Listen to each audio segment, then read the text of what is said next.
అందరికీ నమస్కారం।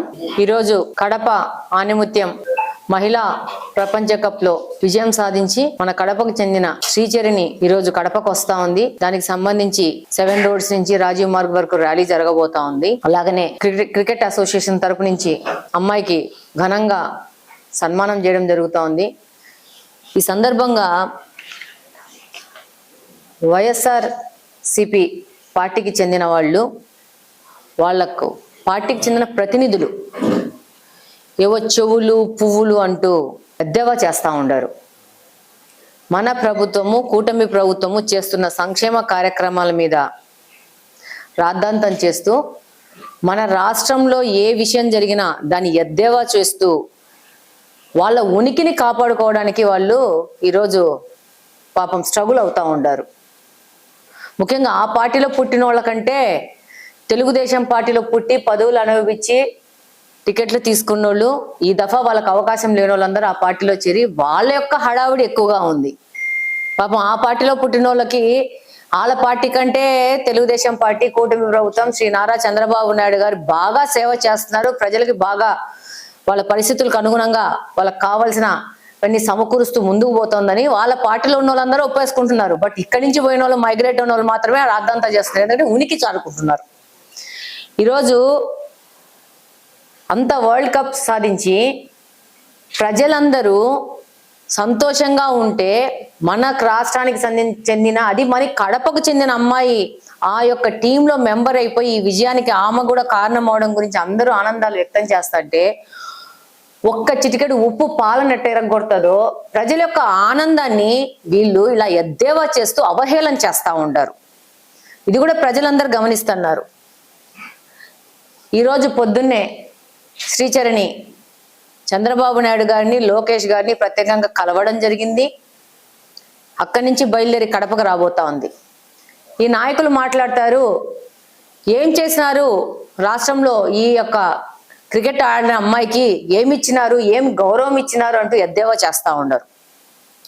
పక్క రాష్ట్రాల వాళ్ళు ₹1 కోటి ఇచ్చినారు, మనోళ్ళు ఏం పట్టించుకోవట్లేదు, మా యువ నాయకుడు నారా లోకేష్ గారి గురించి ఎద్దేవా చేస్తూ జెర్సీ వేసుకొని పోయినాడు ముంబై మ్యాచ్కి, మరి ఏమి చేసినాడు అని చెప్పేసి ఎంత తొందరంటే ఇది మాట్లాడకపోతే మళ్ళా ప్రభుత్వం ఇచ్చేసినా మాట్లాడకపోతే మా యొక్క మైక్ మీద పట్టుకున్న మాటలు ఎవరు వినరని ఆత్రం ఆవేశం ఎక్కువ అయిపోయిందనమాట। వాస్తవంగా ఏ రోజు మ్యాచ్ అయిందో అదే రోజు రాత్రి మన అధ్యక్షుడు parliament polit bureau member Srinivas Reddy గారు లోకేష్ గారితో మాట్లాడడం జరిగింది। మా కడపకు చెందిన అమ్మాయి ఈ టీంలో ఉంది, ఆమెకి మనము సరైన గౌరవం ఇస్తూ ఆమెని సన్మానించుకోవాల్సిన అవసరం ఉందంటే లోకేష్ గారు దానికి స్పందించి మొత్తం సద్దుమణిగని మనం బాగా ఆలోచించి మన యువ క్రీడాకారిని మనము సన్మానిద్దాము, గౌరవిద్దాము, తగిన రీతిలో గౌరవిద్దాం అని చెప్పి ఆయన చెప్పడం జరిగింది। ఈ యొక్క కాన్వర్జేషన్ కి నేనే సాక్షి। ఏ విధంగా మా నారా లోకేష్ గారు మా ముఖ్యమంత్రి నారా చంద్రబాబు నాయుడు గారు మహిళ పక్షపాతో ఆ విధంగానే ఈరోజు సగౌరవంతో వాళ్ళు కలవడం జరిగింది మన యువ క్రీడాకారిని। అక్కడి నుంచి తను ఇక్కడికి వస్తోంది కడపకు। ఈ లోపలే మీ అందరికీ తెలుసు ₹2.5 కోట్ల మాకు బహుమతిగా ప్రకటించడం జరిగింది। గ్రూప్ 1 స్థాయి ఉద్యోగం ప్రకటించడం జరిగింది। అలాగనే కడపలో దాదాపు 1000 గజాల స్థలాన్ని కూడా ప్రకటించడం జరిగింది। పక్క రాష్ట్రాల వాళ్ళు ఎవరు ఇవన్నీ ఇంత చేయలా, ఒక ఓన్లీ ఆంధ్రప్రదేశ్ లో అది నారా చంద్రబాబు నాయుడు గారు ముఖ్యమంత్రిగా ఉన్నప్పుడే మహిళలకు ఇంత పెద్ద గౌరవం దక్కుతాదని చెప్పి మళ్ళా ఒకసారి చెప్తున్నాను। ప్రతిపక్షంలో ఉండి ఏ విషయాన్ని కూడా రాద్ధాంతం చేస్తూ చివరికి బస్సు యాక్సిడెంట్ అయితే కూడా ఆడ కూడా కల్తీ మద్యం వ్యాపారం చేసిన పెద్ద మనుషులు మాట్లాడే పరిస్థితుల్లో దిగజారిపోయినారు। ఉనికి కాపాడుకోవడం తప్పితే ఇంకేం లేదు। రాష్ట్ర ప్రజలను వీళ్ళు మాట్లాడుతూ పోతా ఉంటే వాళ్ళు వీళ్ళ మాటలకి ఏమైనా అట్రాక్ట్ అవుతారంటే చీత్కరించబడ్డారు కదా, వాళ్ళ వైపు అట్రాక్ట్ చేసుకోవడానికి ఇలాంటి మాటలు మాట్లాడుతున్నారు। ఏ విషయం మీద మాట్లాడాలా, ఏ విషయం మీద మాట్లాడకూడదు, ఏ విషయాన్ని రాద్ధాంతం చేయాలా, రాజకీయం ఏంది ఇంకొకటి ఏందని అవగాహన పరిపక్వత పోయి మాట్లాడుతూ ఉండాలని తెలియజేసుకుంటా ఉన్నాను। ఈరోజు ఆంధ్రప్రదేశ్ మొత్తము యువ క్రీడాకారిని చూసి గర్వపడతా ఉంది। అలాగనే కడప ఆస్పిరేషనల్ డిస్ట్రిక్ట్ నుంచి ఈ యొక్క శ్రీచరిని ఇక్కడి నుంచి పోయి అంత పెద్ద పేరు ప్రఖ్యాతులు సాధించి తీసుకురావడం అనేది కడప అంతా ప్రతి ఒక్క పౌరుడు, కడప జిల్లాలో ప్రతి ఒక్క పౌరుడు గర్విస్తా ఉంటారు. ఈరోజు శ్రీచరిని లాగానే ఎంతో మంది యువ క్రీడాకారులు కడప నుంచి మంచి ప్రతిభ కలిగిన వాళ్ళు ఇక్కడి నుంచి ఉన్నారు. నేను క్యాంపెయినింగ్ చేస్తున్నానే కడప జిల్లాలోనే, కడప నియోజకవర్గంలోనే ఎంతో మందిని కలిసినాను. నేను నా దగ్గరికి వస్తున్నారు. వాళ్ళందరికీ ఇంకా అవకాశాలు మెరుగుపడడానికి వాళ్ళ విజ్ఞప్తులు తీసుకొని వస్తున్నారు. ఈ రోజు కూడా వచ్చారు. క్రికెట్ సంబంధించిన పిల్లలు వచ్చారు, చిన్న చిన్న పిల్లలు, అండర్-12 నుంచి ఆడిన పిల్లలు. కానీ లాస్ట్ టైం పవన్ కళ్యాణ్ వస్తే కూడా చాలా ధైర్యంగా మన యువ క్రీడాకారులు మాకు ఈ యొక్క సౌకర్యాలు కావాలని పవన్ కళ్యాణ్ దృష్టికి కూడా మెయిన్ స్కూల్లో వచ్చినప్పుడు చెప్పడం జరిగింది. చెప్పిన వెంటనే ప్రభుత్వం సానుకూలంగా స్పందించి వాళ్ళకి మహిళా కోచ్ను కూడా పంపించడం జరిగింది. ఇంకా పెద్ద ఎత్తున క్రీడాకారులను ప్రోత్సహించాల్సిన అవసరం ఉంది. వాళ్ళకు తగ్గ ఫెసిలిటీస్ చేయాల్సిన అవసరం ఉంది.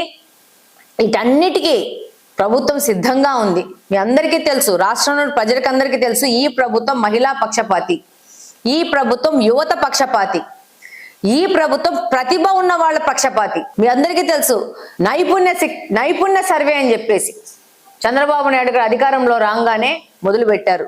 ఎవరికి కెపాసిటీ ఉందో వాళ్ళని ఇంకా ఎక్కువ ప్రోత్సహించి వాళ్ళ ద్వారా రాష్ట్రానికి, సమాజానికి మెరుగైన పేరు తీసుకురావాలా, వాళ్ళకి యొక్క ఆర్థికంగా అభివృద్ధి చేయాలనే విధంగా ఈ విధంగా ఈ ఎద్దేవా చేస్తూ వాళ్ళ ఉనికిని కాపాడుకోవడానికి ఏదేదో మాట్లాడము, తొందరపడి మాట్లాడము మంచిది కాదు. మీతో చెప్పించుకునే పరిస్థితిలో తెలుగుదేశం పార్టీ గాని, కూటమిలోని ప్రతి ఒక్క పార్టీ గాని, ఏ పార్టీ అయినా గాని ఈ యొక్క 5 సంవత్సరాల నుంచి అరాచకం చేసి 11 సీట్లతో అవమానకరంగా ఓడిపోయిన ఈ పార్టీతో ప్రత్యేకంగా చెప్పించుకునే స్థితిలో మాత్రం తెలుగుదేశం పార్టీ లేదని మరొకసారి గట్టిగా చెప్తా ఉన్నాను. మీకు చేతనైతే ప్రజలకు మీకు విరామం ఇచ్చినారు. మీ విరామాన్ని మీరు సద్వినియోగపరచుకొని మీరు ఏ తప్పులు చేశారో ఒక్కసారి ఆత్మ పరిశీలన చేసుకుంటే బ్రహ్మాండంగా ఉంటది.